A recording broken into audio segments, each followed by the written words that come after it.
В мире существует место, которому действительно не требуется никакого представления. Место, принадлежащее не только городу, на земле которого оно стоит, но и каждому человеку, независимо от того, в какой точке планеты он живет. Ведь стоит лишь бросить взгляд, и сразу узнаешь этот образ.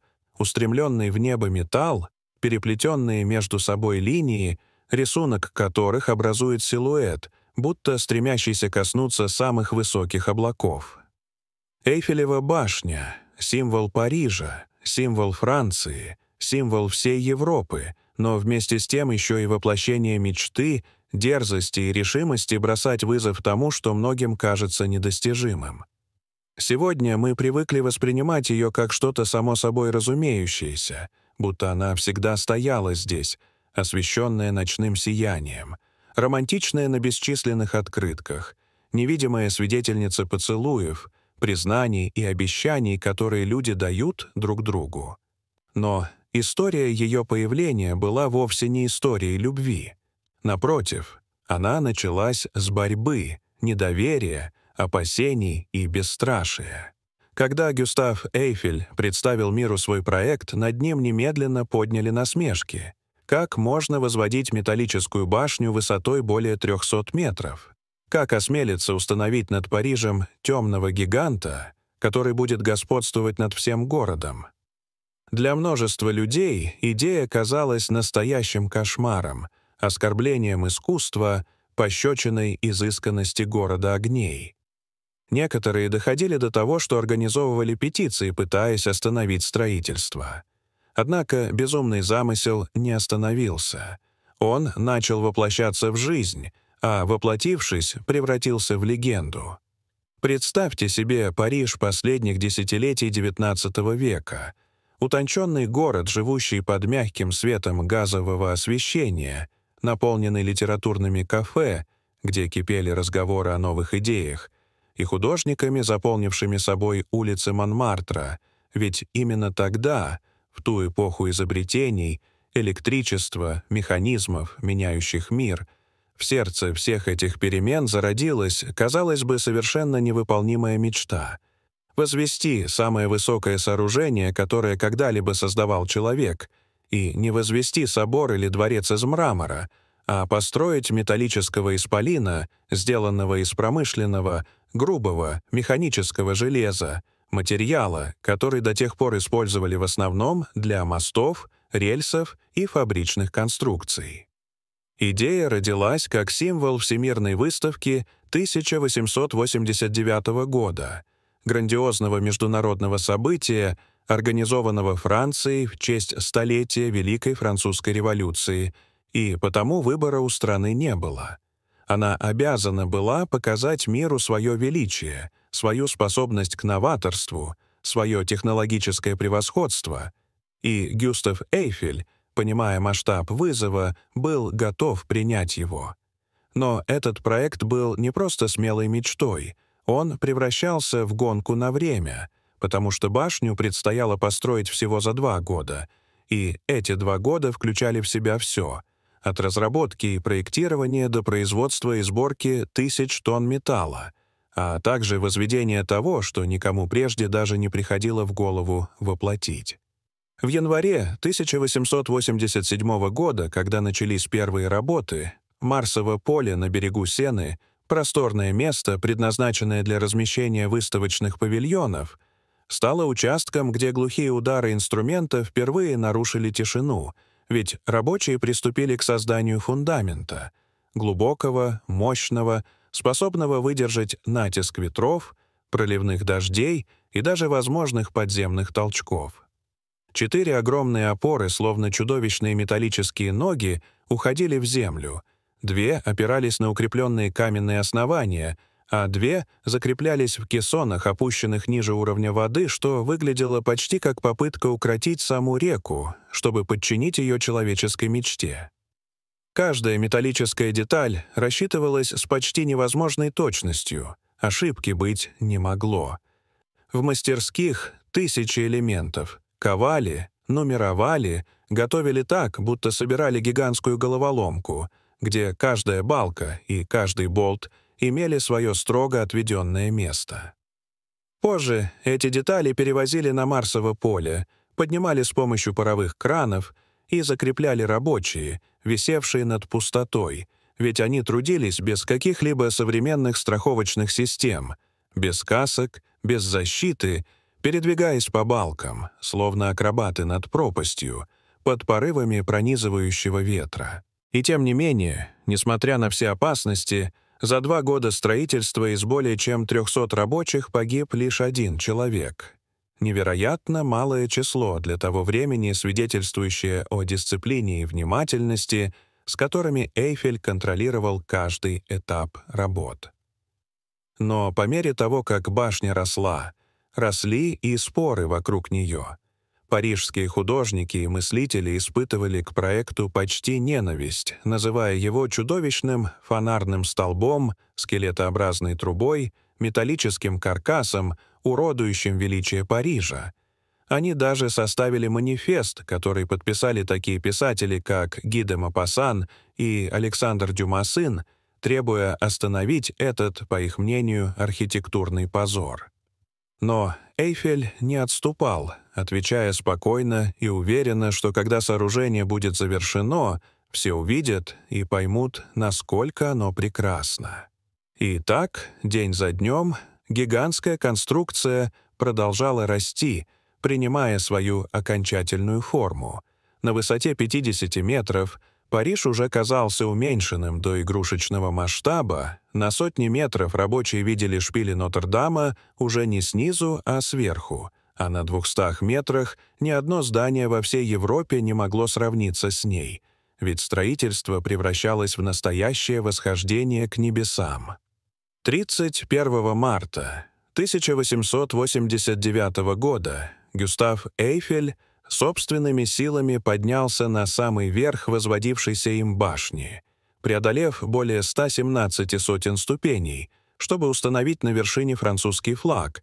И этот момент стал не просто завершением строительства, а настоящим триумфом, ведь перед Парижем возникло сооружение высотой в 312 метров, самое высокое творение человеческих рук на тот момент, и в этот день Париж больше не смотрел на него с подозрением, а лишь с изумлением, потому что временная конструкция, рассчитанная всего на 20-летний срок существования, постепенно начала завоевывать сердца даже тех, кто прежде ее презирал.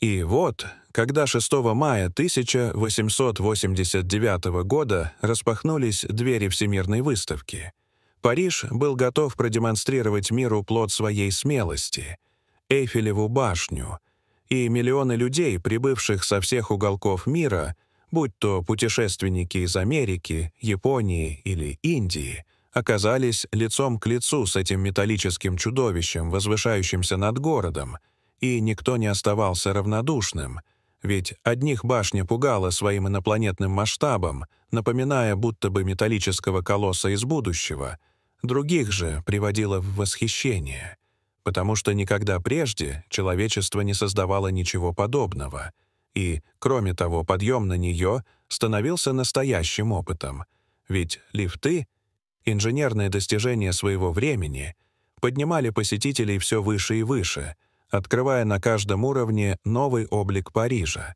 С первого этажа можно было увидеть широкие проспекты и павильоны выставки, со второго крыши города превращались в мозаичное панно, а с вершины, где человек оказывался более чем на 300 метров выше уровня моря, Париж расстилался словно гигантская карта, пересеченная серебристой лентой сены, и это зрелище казалось почти мистическим, потому что даже те, кто видел множество стран, были потрясены увиденным, а элегантные дамы, цепляясь за перила, не могли поверить, что находятся так близко к небу.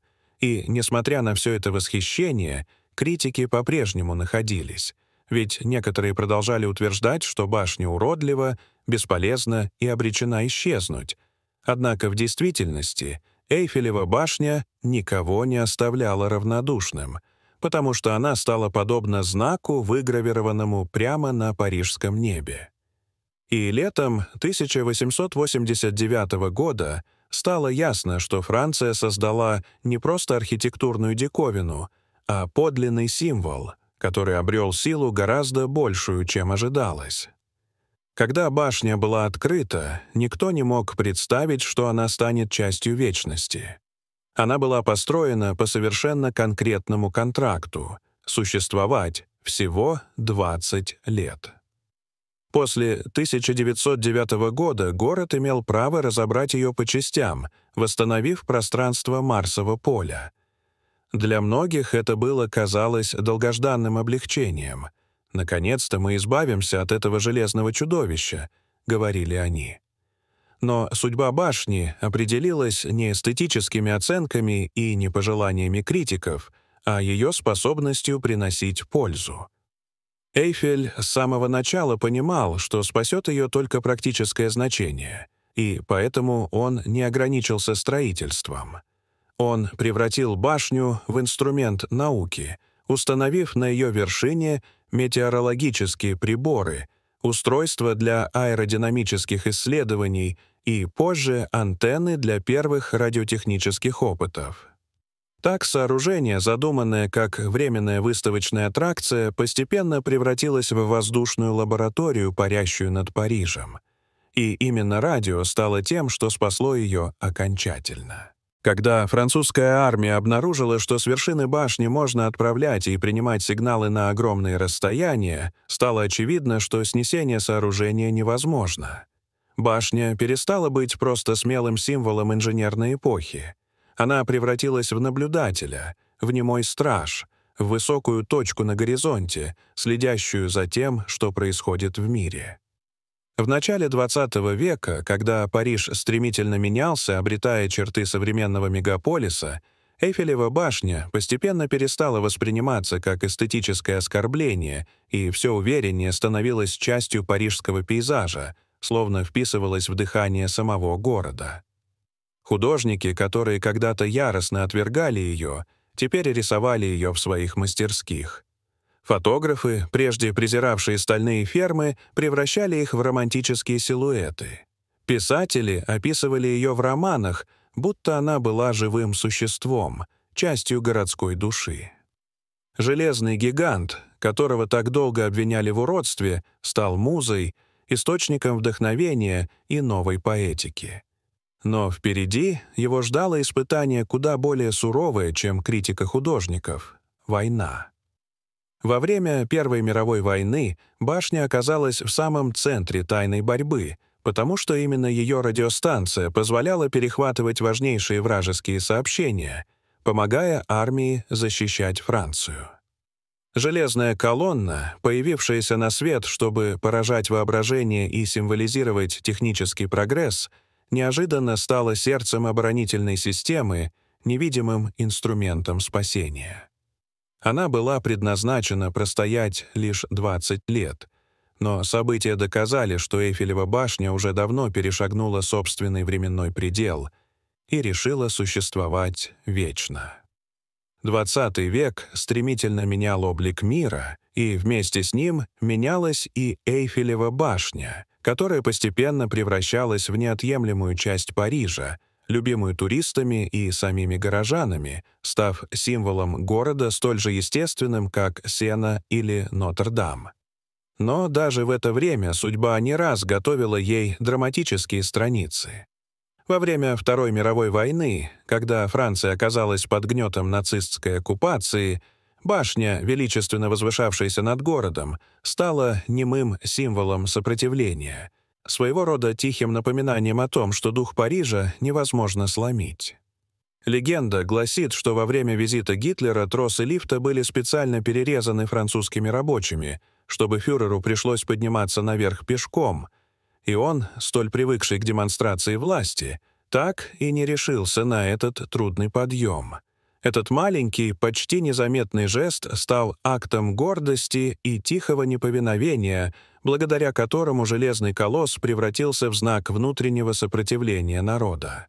В самые мрачные дни оккупации башня неподвижно и молча наблюдала за городом, оказавшимся в плену, но не потерявшим дух. А когда Париж наконец был освобожден, на ее вершине вновь с гордостью развернулся французский флаг, видимый на многие мили вокруг, и это было не просто возвращение символа, это был знак того, что страна поднялась и что ее сердце вновь бьется. Эйфелева башня пережила и это. В 1985 году наступил новый этап в ее истории. Была установлена современная система освещения, которая превратила башню в настоящую ночную драгоценность, сияющий силуэт, способный одним только своим видом заворожить любого, кто поднимет глаза вверх. Металлические фермы, освещенные теплым светом, словно растворялись в темноте, и казалось, что башня парит над городом, как светящийся призрак новой эпохи. А в 2000 году, когда мир встречал новое тысячелетие, ее история получила еще одно волшебное измерение. Была установлена мерцающая подсветка, благодаря которой каждый вечер и ночь башня на несколько минут превращается в огромный сверкающий кристалл, сияющий над Парижем, как бриллиант, рассыпающий искры в парижском небе. С этого момента Эйфелева башня перестала быть просто памятником или инженерным шедевром XIX века.